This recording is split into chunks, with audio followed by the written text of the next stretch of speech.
PR's top pros talk investing in research, featuring Laura Macdonald, co-president of Hotwire. And here's your host, Doug Simon. Your firm has done a tremendous amount of investing in research and insights. How critical is that today, both for a communications firm and especially one in the tech space?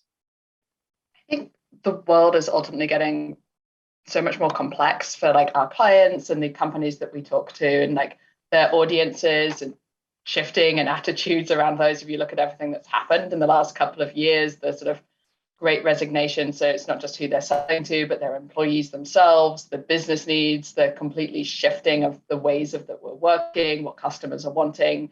And so as the world becomes more and more complex, we've really seen the need to invest into research and insights to really dig deep into those problems and challenges. You have to root it not just in what used to work when our world is changing, but root it in data and root it in insights from today that will really allow us to make the right bets. It's not necessarily always decisions, but what do we think? They're not just bets based on nothing, but bets made on kind of real research and insights. So we're going to be able to map the right path forward to help our clients solve some of their business challenges through communications. And that's really interesting because, sort of in the past, you thought of agencies having their secret sauce and here's our approach and what we do. A cookie cutter approach doesn't seem to work anymore. The time's changing so rapidly. I think it's interesting, process is so important. If you have that, and at Hotwire, we call it the Hotwire way, and it's, discover, plan, deliver, and prove. So having an approach, I think, is still really important, but it cannot be our approach is, oh, you're a consumer tech brand, therefore you do product reviews and you do this. An approach for us is always rooted in those, what are those business goals that you're trying to solve? Recruitment, product sales, all of those. Let's go talk to those people that you're trying to reach and really understand what's happening with them. And then use the right levers at our disposal, the right channels, the right methods, the right methodologies to go for that. So process becomes even more important, but it's not cookie cutter anymore. Yeah, and one of the types of studies you did was a Generation Alpha study, which apart from being designed to make me feel even older, can you maybe share how you're using it on the client side and how it's benefiting? Yeah, I think having been in this a while, when new generations come, it's always the world changes. And I think it's changing even, more rapidly into attitudes and behaviors.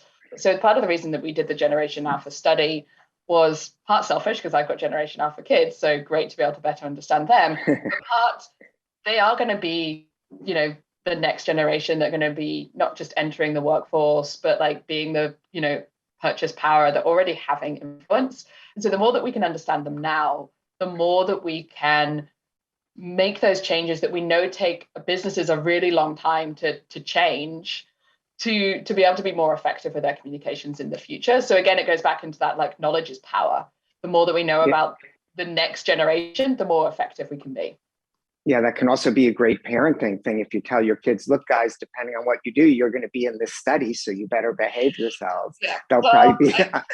If you watch one of the videos that we created for that, my kids are in it and unfortunately are incredibly badly behaved. So it's probably not a thing of my parenting. I think that would be expected when it's you doing the work with your kids. They'll always put on their best face for you. You talk about Hotwire being less now of a B2B or B2C company. What is it B2 that's replaced it?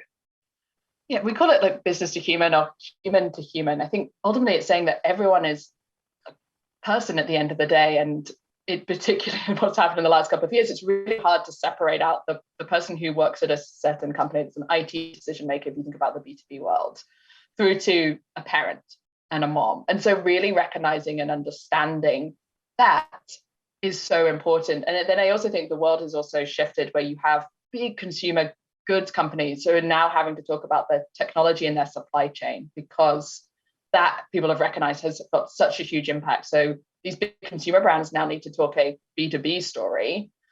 And then you also have traditional B2B companies, like many of our clients, like a Zoom, for example, that were B2B that are now being used by consumers. So for us, I think we've been quite ahead of that, of really thinking about the people that we want to talk to, the actual audience, and all the factors that make them up, and taking that approach versus, oh, you're a B2B company, you need to be in this subset of media. I think that's an old view. Yeah, I was going to say it's also interesting that, tech companies used to be, okay, consumer electronics, and they'd be at the Consumer Electronics Show. And now so many different types of companies still are in tech. There's health tech, there's, currency, financial tech, anything, any type of vertical, you put the word tech after. How is that affecting your business? And clearly, I would think that's opening you to many more clients who can need your help. Yes. I mean, from our business perspective, it's been incredibly busy for us. I think that need to be able to talk a technology story has never been more important. And technology has become incredibly mainstream. When I first started, and I remember moving and wanting to go into technology PR, everyone was like, why? Why would you want to go and talk about technology all the time? And yet that's what everybody talks about now. And so I think having that level of understanding of, okay, we can go deep and we can talk about SD-WAN and 5G and NFTs and all of those is really important to understand and have familiarity with the subject, but also think about it like, what's the impact on the audience? What's the actions that we want them to go take? And so being able to, we're talking about, security and things, being able to talk about it from what's the impact to the end customer, the end consumer, even if you're an enterprise security company and you're talking about ransomware, but from nation states, what's the consumer impact? Because that's, from a broadcast media point of view, that's who that is reading to them. So even if your customers, again, going back to that human piece, what's the impact to me personally? And then what do you need to do to protect yourself and protect your businesses? So apart from mining your children for insights, how do you go about getting this research and information?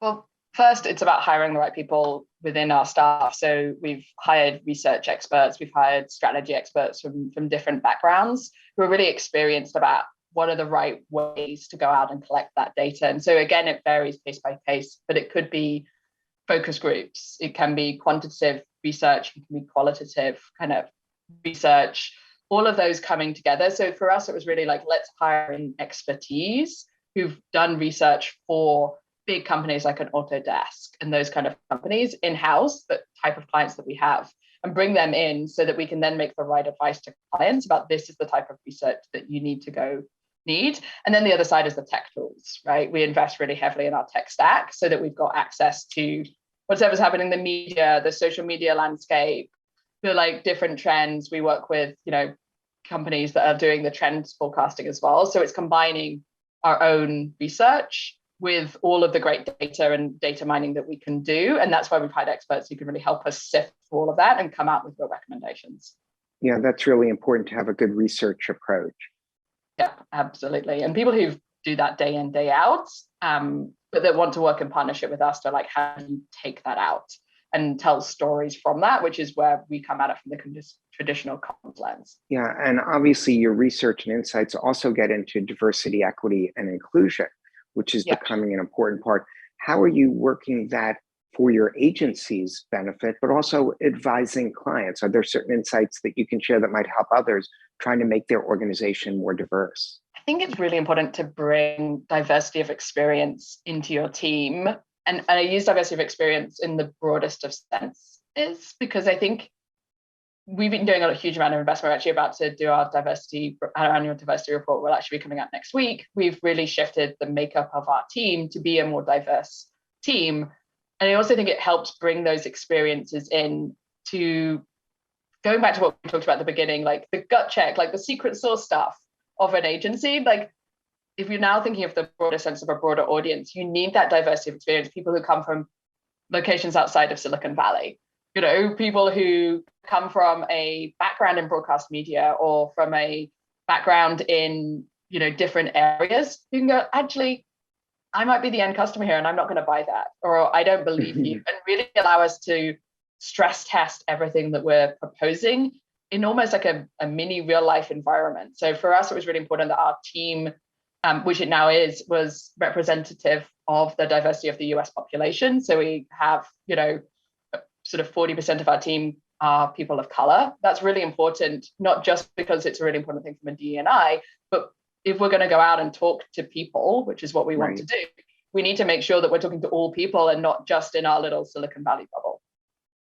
No, that's great. Well, you're talking to a lot of people here, and I'm sure they'll really be appreciating the content that you've discussed. Very helpful information. Thanks for being part of the show. Fantastic. Thank you so much for having me.